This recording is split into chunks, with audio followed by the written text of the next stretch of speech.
was, I mean,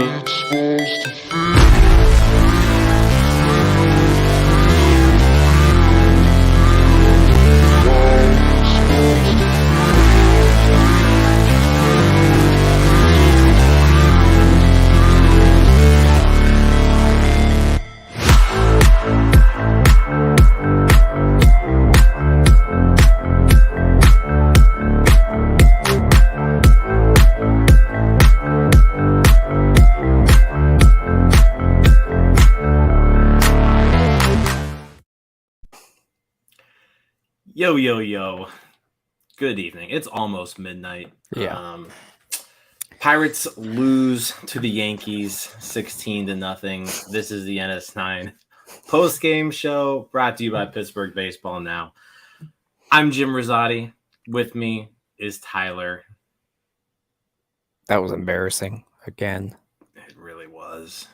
That's a good word to use. It was embarrassing. The Pirates were in it. It was actually like a competitive baseball game, for the first 7 innings. The Pirates were down. They clearly weren't getting anything going offensively, but it wasn't embarrassing until the 8th inning when we saw Manny Banuelos make his Pirates debut. I don't need to see any more of that. I'm with you, but he comes in, strikes out the first batter he faces, right? But then he goes single, walk, grand slam, double. So not the best Pirates debut for Manny Banuelos, but and then at that point after that, it was 10-0 going into the 9th, and once again, Derek Shelton opts to, instead of using one of his 5 available relief pitchers in the bullpen, he opts to send Josh Van Meter to the mound.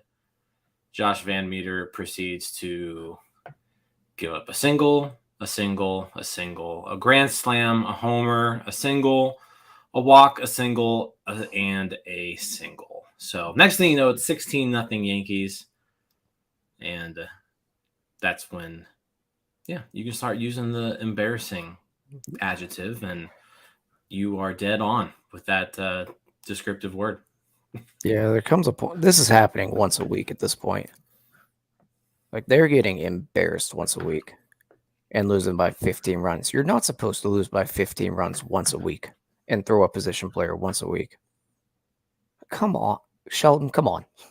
Just throw a reliever. Get us out of there.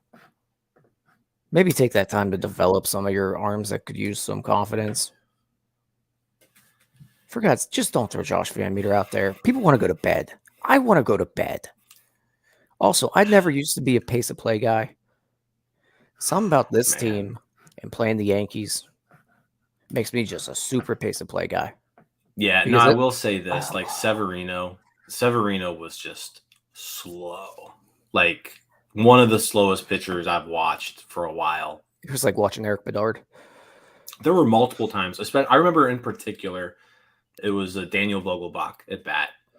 And, Vogie's usually somebody who's just up there to hack and put it together good at bat. But, like, I remember Vogelbach had to call timeout once because he was taking so long. And then, like, the next pitch, he just, like, stood there and tried to – I don't know what was going on, but – yeah, Severino was taking a long time to pitch. The Pirates bullpen in particular was not being very efficient. The Pirates bullpen, by the way, I mean, if we're including Van Meter in this, they threw 100 pitches in 3 innings. So, that alone obviously isn't going to speed things up. But, Tyler Beede came in the 7th, and his inning took like 25 minutes to get through. That 8th inning took probably another 25 minutes to get through. Van Meter worked quick, right? He actually, he worked quick, but yeah, I'm with you there. I mean, this game, it was delayed. It was a rain delay, so it got started a little late at 8:15. But time of the game, I don't think I see it. It's like probably 3 hours and 20 minutes. Box score. But the Yankees are traditionally one of the slowest teams in terms of pace of play. They're always like bottom 5, and they are this year as well. Yeah. It could just be me being annoyed that I have to watch this Pirates team get beat by 16 runs. But no, it was annoying. It was annoying before that. Like I specifically remember periods of the game where I was like, Severino is just ridiculously slow. So no, I know what you're saying there. But let's dive into the game. We don't want to talk about this too much. It sucked. I mean, again, it was 16-0. There really aren't too many positives to talk here. I guess we can start with some positives just real quick. Brian Reynolds 2 for 3. That's something. Yeah. O'Neal Cruz. I should just put that in the ticker every show. Yeah, Brian Reynolds had a couple Cruz hits. hit a Pirates ball. lose. O'Neal Cruz hit a ball 113 miles an hour for a single. Had a sprint speed of like 30 point something feet per second. So, he did some sort of unicorn thing once again, like he always does. He made a good play defensively, diving stop. But yeah, overall, the offense was just completely inept. And it wasn't that they were like, I mean, they only struck out 7 times today, but they just couldn't get, only 4 base hits the entire game, 5 base runners. It was just a bad offensive game. They never, ever, after the first inning, Brian Hayes singled, Brian Reynolds doubled. And so second and third, nobody out. Didn't get them in. After that, there was just nothing. Yeah. Shelton's really got to look at moving Cruz up in the lineup. I know he's not performing that well, but when he's coming up in the 6th spot, there's nothing behind him and nobody's ever on base. And like the only reason why I watched the 9th inning was because I hoped Cruz would get one more at bat. And how many games is this now that the game ends with Cruz in the on deck circle? So yeah, only 3 plate appearances today for O'Neal Cruz. And like especially in 16-0 games, he's literally the only thing I want to see. So yeah, that was a little disappointing. And I agree with you, like especially with Yoshi. Like Yoshi, and if Yoshi gets on, Cruz can't run. That's true too. I mean, the 2 people in front of him, Vogelbach and then Yoshi are both hitting in front of Cruz. I'm with you there. I actually kind of like Cruz in the leadoff spot. Like they did it a couple games, and they haven't really done it since. But especially the way Brian Hayes is swinging the bat right now, which is not good.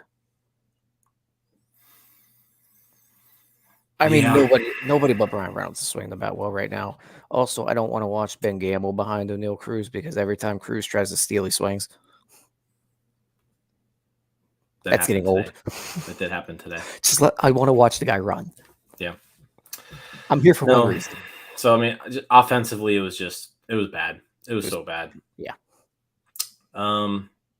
Pitching-wise, let's get into Mitch Keller's start.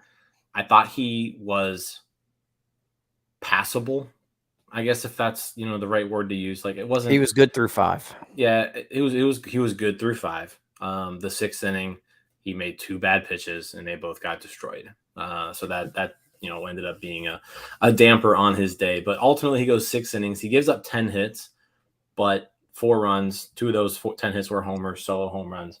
1 walk, 7 strikeouts. Derek Shelton did him no favors. By what? Why are you bringing the infield in the 5th or in the 5th inning? So I think, you mentioned that on Twitter, in a 0-0 game in the 5th inning, eventually you have to score a run anyways. Like you cannot win a game with 0 runs scored. So I tend to agree with you there. The infield was in. You still had 5 more at bats to go. Give up the run in favor of an out. And it's a ground ball right up the middle. That did end up costing. Well, I think Judge ended up hitting the ball to the wall next at bat, so it wouldn't. Right, but then you never know what happens too. Right. I mean, it's butterfly effect, right? But you get 2 outs, you might approach it differently. Yeah, no, I get that, and I think Keller was he was fine. Like I'm not going to get on him though when the offense did absolutely nothing. No. Like Mitch Keller kept the team in the game. He didn't let it get out of hand. This is a really, really good Yankees lineup, like really, really good. And he did fine. He kept the Pirates in the game his entire outing, even the 6th, if you include it. It wasn't until the 8th when things got super out of hand. But I mean, the story of today wasn't really the pitching. It was just the offense's just complete ineptitude to get anything going. And Keller I don't think he had command of the slider today at all. Curveball, not much command. Wasn't able to throw him for strikes. He did lean a bit on the four seam, which we haven't seen in a while. And we talked about it. It played pretty well. He was able to get ground balls with a two seam, but the slider wasn't able to play that well.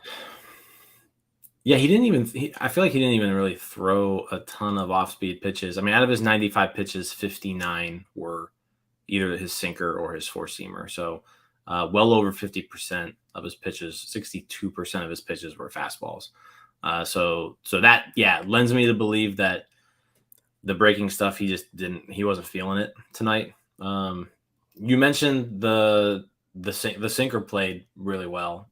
He got a lot of contact with it, got a lot of ground balls with it.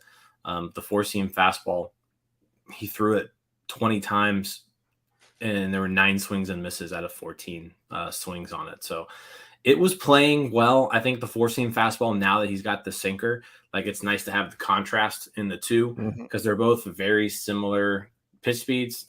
His sinker was right at like 95 today. The four-seamer was at 96. So, it's probably hard for a hitter, I would imagine, to pick up which is which.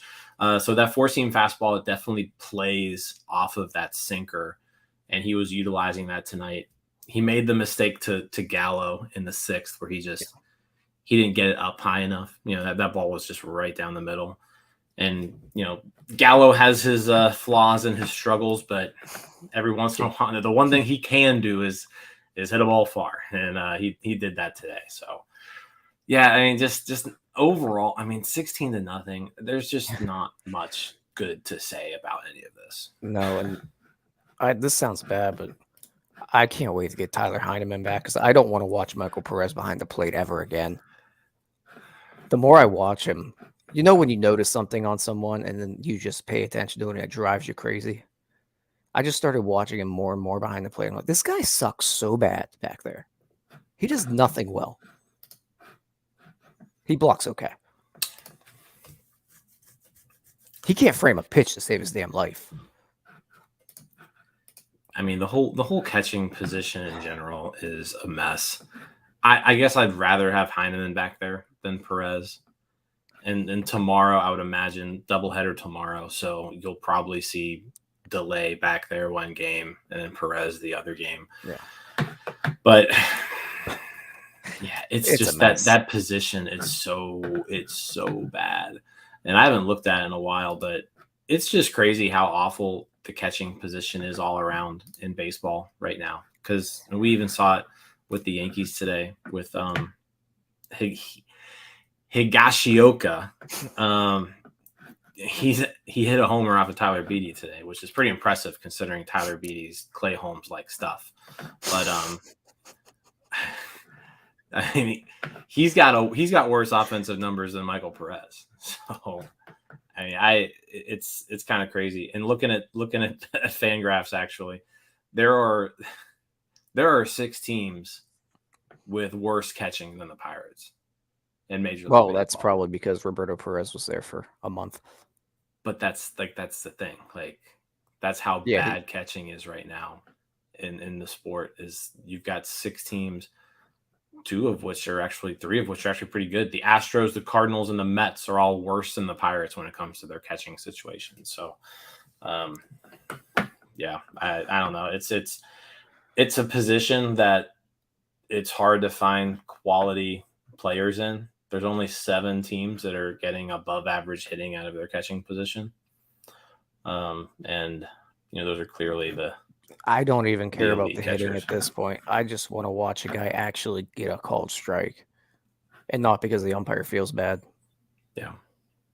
There were a few of those tonight. I'm so tired of watching Perez back there. He is so bad. I'm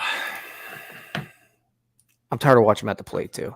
I get it. There's so many things about this team that I'm tired about watching. I'm tired of Yoshi Susugo dropping balls. Jesus. He had 2 errors tonight. He was awful. He's a first baseman. There was a ball thrown right to him by O'Neal Cruz. It just went in and out of his glove. This is 2 nights in a row. Yeah, it was bad. The one good defensive thing too, like we mentioned Cruz, but there was a really good relay in that in that 5th inning. Gamble to Van Meter. Yeah, that was nice, but man, just all around such a bad game. Just a bad game. I'm so tired of watching so many of these guys. I'm surprised you didn't. I was fully expecting come 8th inning, once it got to like 10-0, you'd just be like, Jim, screw it, I'm out. I'm not doing this thing tonight. I made it that long. I give you props for being here at 11:56 p.m. At that point, I had already got that far. I might as well just see it through. That way I can call in a favor from DiNardo. That's true. Yeah. What's he doing tonight? He's always saying that I'm not there. What's he doing? Just not in his defense, he did cover for us like 4 days in a row. He did.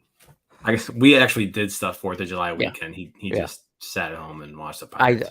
I think people would have been okay if we didn't podcast during 4th of July weekend. Probably. But here DiNardo's a hardworking man. Yeah, he is. At 11:57, we are here after a 16-0 Pirates loss. That's true. So that makes us the harder workers. That's true. On a we even have people commenting in here. Connor, shout out to you. You're actually commenting after a 16-0 loss. So there you go. That's it though. Pirates split the series with the Yankees, 2-game series. So cool, I guess. They doubleheader tomorrow. So bullpen's well rested since they didn't have to pitch the 9th inning today. But yeah, I think is Kevin Newman coming back tomorrow? God, he could. He's played like 12 rehab games already. So maybe. I have a feeling he'll be back tomorrow. I think there's a strong chance there, and I think if he does come back, Diego Castillo. Yeah, it's probably gonna. He hasn't played in how long? Yeah, I haven't seen him. I kind of forgot he was even here. I did too. I had to check and make sure he wasn't on the IL. Yeah, that's probably the move if I had to guess. But God forbid to get rid of Van Meter. This is a makeup, I think, from. This must be a makeup from sometime, because it's just a 2-game. It's just 2 games tomorrow. It's not like a full series. So, yeah. So tomorrow, July 7th, Roansy is starting the first game. For some reason, the Reds thought this would be a good idea to have a day-night doubleheader. I don't know why. I can't imagine, it's drawing a lot of fans, but 2:10 is game 1, 7:10 is game 2. Roansy's pitching game 1, Bryce Wilson pitching game 2. Bryce Wilson pitched pretty well last time out, so see if he can string together 2 starts in a row. But this is the beginning of a really long road trip for the Pirates. Yeah, I'm getting tired of the Pirates not having off days. I know they have one on the 4th of July. That's the one day that you want to play. Yeah. Now, this is the start of a 12-game road trip, though, for the Pirates. So they do not come back home until after the All-Star break. And that All-Star break is going to be a nice break for us. It will be. All right. We got anything else to add? No. We lost 16-0. What 16-0. Game sucked. Manny Banuelos sucked. Josh Van Meter sucked. Yoshi sucked. They all sucked. Yeah, this team just sucks. The team sucks. They just tear the life out of you. But we'll be back tomorrow. We'll have 2 games to talk about tomorrow. We'll probably just do 1 post-game show. Combine the 2 would be my guess. But yeah, tomorrow, 2 games, 2-10, 7-10. Pirates lose 16-0. We suck. Everything sucks. See you all tomorrow. Good night. Peace out, Scouts.